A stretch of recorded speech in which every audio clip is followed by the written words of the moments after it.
Hi, welcome. It's Dale Brockett for iTalkDEO, the channel that is dedicated to help you become a better speaker.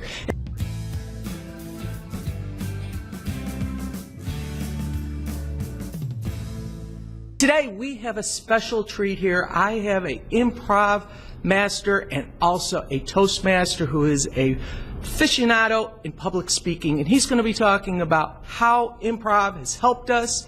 And this is a special video because we are actually in the Orland Park Toastmasters Club with a live audience around us. So, yes, this is a live broadcast. So with that, I want to start out and introduce my guest today, Garrett Gray. Garrett, thank you for being on here. I appreciate you coming out. Thanks for having me, Dale. I appreciate it. Now, Garrett is part of Second City. You've been doing improv there, yes. And you have also been part of Toastmasters. Correct. Now, I want to start out here because this channel focuses on public speaking and how to improve. I'm going to ask you a simple question is, how does improv benefit somebody in public speaking? That's a very good question, Dale. There's many benefits I've gotten through improv that I can apply to my public speaking. And in improv, we have a game called 5 Things. So I'm going to give you 5 things on how improv can help your public speaking. One, it helps you think on your feet right away. You know, you're on a stage, ideally, sometimes you're at workshops, but you have to just go with the flow and think on your feet. You also have to actively listen. That's number 2. You ever go to a party and you're introduced to somebody and like 2 seconds later after shaking their hand, you don't remember their name? Yeah, that's happened a couple times. On an improv stage, you have to remember fake names and the relationship to you and how you feel about them and everything else. So you train yourself to be more of an active listener. And it's very beneficial for a lot of speaking, like evaluations, where you listen to somebody or you're emceeing, you listen, callbacks, everything you do on the stage. For public speaking, active listening is a great component. In addition, collaboration. On an improv stage, collaboration is key to have a great scene. Also, there's a level of improv that takes you up and beyond your normal public speaking fears. It makes you socially fearless. One of the first things I did in my improv class was get in a circle with my group, and one by one we had to jump into the center of the circle and start singing. Now, some of us are more comfortable singing in front of a hairbrush or in the shower, but not with people you just met. It was like day 1 of level A at Second City. And if you can do that, you can do anything else. You can shed that fear. Coming up to give a table topic at Toastmaster or introducing somebody becomes much more easier. And that's one of my other points too, is that whatever your uncomfortable is, it becomes your new comfortable. So those are my 5 things, how improv can help your public speaking. Now, you brought something out there that caught my interest here. You talked about how the improv made you feel comfortable. It helped with that fear. Now, you were a public speaker before that. You went through Toastmasters, you did evaluations, you did a lot of these skills. Did you find that helped you, or do you feel that maybe taking an improv class before public speaking, or is it better to have a public speaking before you take improv? Or does it matter? It doesn't matter. As long as you have a peanut butter and jelly sandwich with peanut butter and jelly, you can't go wrong. I like strawberries, though. Then add that layer. But whatever you spread on first, as long as at the end of the day you digest both, I think you're in the right direction. What I liked about having the public speaking background is when I got on a stage, there was the fears that some of my colleagues had were not there because of going up on stage repeatedly and in front of an audience, and especially in competitions where your audiences are huge. But with that said, what improv does is it really allows you to stay present in the moment. And so, unlike a prepared speech where, oh no, you forgot to say something or you make a mistake, in improv, there's no mistakes. My teacher of level A, Stacy Smith, she's the best. One of the first things she said was, there's no mistakes in improv, only gifts. And sometimes you make a... Have you met my wife? There's mistakes all the time. I improv all the time, and I'm still getting yelled at. And actually, Dale, I've seen you at some of the workshops, and you do have a knack for improv, but that probably goes hand in hand with not only your speaking background, but your entertaining background. And so, but as you mentioned, strawberry, peanut butter, jelly, whatnot. Whatever you do to help get yourself in that direction, it's a win-win-win. So I think there's many things that are cross-compatible and some things that augment you or kick you up to another level as a speaker. So I'm glad I was fortunate to be able to do both. See, now, in my world of entertainment, I always talk about how my background starting out as a clown helped me because you basically need to know some improv. And when I got into Toastmasters, I found it very comfortable to stand in front of everybody because I was on stage, like you said before. So I could see the transition going from a entertainer to a speaker or a Toastmaster, or vice versa, going either direction. I see where that really plays in. Now, has any of this improv creativity turned into your speech writing, or has that manipulated as the muse speaking to you in different ways? For me personally, yes, it has. In fact, a few months ago, I dusted off an old humorous speech that won the humorous speech contest, and gave it again, but I didn't give the same speech. As I went through it, I'm like, oh, I'm taking this out. I rearranged it, and then even in the moment, as I felt the energy of the crowd, I would add with some things that added to the humor. So absolutely, it helps me with my speech writing. Now, everybody's different. I mentioned collaboration before as well. One of the things that we do in improv is called improv to sketch. So a group of us will get on stage and we'll get a theme, we'll improv something, and if something we like sticks with us and we think it has potential, we can actually write it into a strategic sketch so that we hit those laugh lines, those punch lines. And same with if you were to give a speech, Dale, and get feedback from people, you're getting other people's opinions and feedback so that you can make your speech more powerful, more funny. And so to me, the key is collaboration.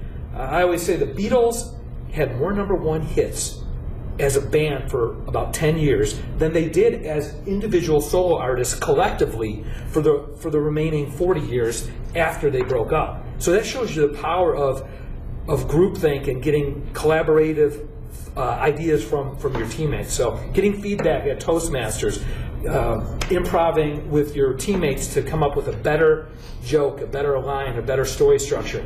I highly recommend it. Collaboration is key. It's interesting. You bring something out, and I'm sitting here thinking about it, that when you start entertaining, it's a lot like public speaking. You sit there and you focus on what you're going to say and how you're going to write it, and then you actually have to deliver it. Mm-hmm. And I remember when I first started out trying to be an entertainer, going on stage, and people would go, all right, this is what you got to do. And I would try to remember every single step. And then I had a good friend of mine who basically pulled me aside and went, there's only 3 key things that I remember: the start, the middle, the end. Everything else is improv in between that. And I realized that is so true. And over the years, I have also seen my show morph, just like you talked about writing, where you've tweaked things where it now becomes a solid joke that you actually put into the facilities or put into the routine, and you do meet with people and you do bring that about. So I can relate to actually what you're talking about on this. Now, has improv, because in public speaking, we always come up there, and as you get older in public speaking, I mean, not older in age, but when we talk about getting a seasoned veteran, we talk about movement. Right. Did your movement in improv, the impromptu comedy, help you with public speaking? Do you notice any improvements in that area with your movements? Absolutely, and I was lucky enough to have some mentors that always keyed in with moving with purpose on the stage for speaking, where people are visual learners, and so when you say something, it's not as powerful as when you show somebody on, if you call this part of the stage a kitchen, but later on in your speech you're going to the bathroom, people get confused. So you have to kind of keep it straight. Excuse me, I'm going to the bathroom. Well, you know what they say about not eating when you go to the washroom. But with that said, I am more attuned to it, because not just the staging and the hologramming of the scene on the stage, which you have to do with Second City, which also helps augment your speeches, because like I said, they're visual in terms of how they take the information, but also your gestures. A lot of times you have to pantomime an object. You do object work in improv. And so if you're doing a story, it's better to show than to tell. It's better to show than to tell. And here today at the meeting, we had one of my favorite entertaining speakers, Artie Krygeris. Some of his early speeches had so much where he would run around the stage actually physically doing stuff. Very improv in nature. And what happened was the audience took it very entertaining, his speeches, because of the way you could visualize when he talked about firefighting. You could see it on stage. And so if we can see it in our mind's eye, it makes it even more powerful than just telling us, I canoed, right? Why don't you show? Oh my God, the rapids are ahead, oh my God. So put the oars back and whatnot, but it's easier to show than tell. All right, now I'm going to ask one that's not on my question sheet here, because you're the improv. So how's improv helped you with your personal life, especially because you're married? Has improv snuck into your marriage relationship? Well, I think actually the seed of all good marriages is improving, right? Honey, you come home at like 10, honey, where have you been, right? So I think at the essence, good improv is in all of our marital situations. But no, I mean, my wife, she's a good supporter. She's come to shows. I think she'd be excellent in an improv. But so she's not like my wife going, "Babe, you suck." No, it's funny. Dale, you're good actually at improv. I think you're usually doing it when we do workshops to use as a clear example for what we want people to follow in the exercises. But for whatever reason, I have a lot of friends. I have a whole wish list of some friends that have great humor that I would love to join improv or come to one of my workshops. But right now, my wife said, no, not for me right now. All right, my last wrap-up question here. Now, if there's people who are watching this and they're wondering, how do you get into improv? How do you get into Toastmasters? Real easy. Google Toastmasters. You'll find a club near you. Improv, I'm sure, is somewhat the same, but is there books that you would recommend? Is there videos? What would you tell for somebody who's at home, possibly in an area, not where they get to Second City in Chicago, to actually learn about any kind of improv? Absolutely. Now, you mentioned Second City, and not everybody is in Chicago.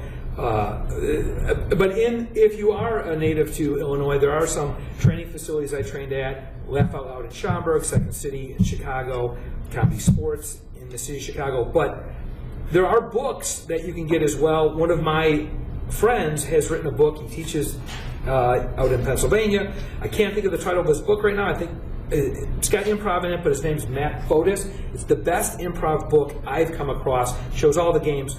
But on another local level, my partner and I, Mike Scampini, who's also a former member of Improv and Toastmasters, we give improv workshops routinely. And it's usually 1 hour or 2 hours. We'll list Garrett's home address so you can just call him direct on that. But and the reason I say that is, take a dip. We usually give free workshops. Take a dip to see if it's for you. If you like what your initial taste is, then look at some of those training facilities. If you're in other parts of the country, then you'll have to look for what's in your backyard. Additionally, if you are in Illinois, Mike Scampini and I just started up a club last year called Yes and Toastmasters. We have 30 minutes in the beginning of the meeting of improv with an improv master, and then we go to a regular Toastmasters meeting. So that's in Naperville. It's called Yes and Toastmasters. You can look us up online. We meet the second and fourth Thursdays of the month at the Good Shepherd Church in Naperville from 6:30 to 8:30. So, yeah. Well, Garrett, I'm glad that you came out here to talk to us about this. I will put the link down to your friend's book, so just look at the bottom in the description. You will see the link to that book. Definitely go out and take a look at it, buy it, tell Garrett's friend that you heard it from Garrett and buy it. And he'll maybe trickle you back a soda or something like that. With that, I want to tell everybody, thank you for watching iTalkDEO. There is more to come here. Do me a favor, click the subscribe button, join the tribe, become a part of the people that are trying to make and become better speakers. My name's Dale LaBrocca. You guys have a great day.